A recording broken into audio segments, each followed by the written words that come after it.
warahmatullahi wabarakatuh. Hari ini kita akan membersihkan jenis senjata tombak khas Aceh yang berbilah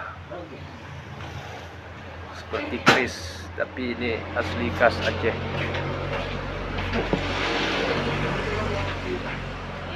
Ini jenis tombak yang ada di Aceh.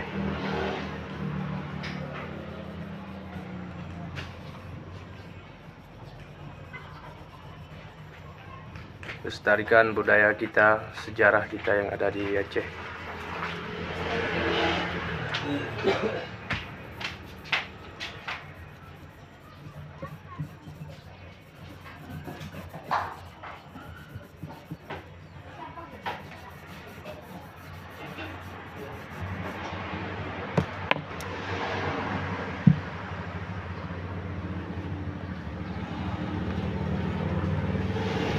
Tombak khas Aceh.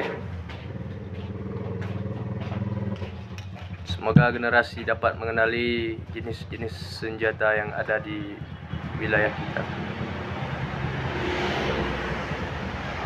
Tombak yang berbilah, mata keris.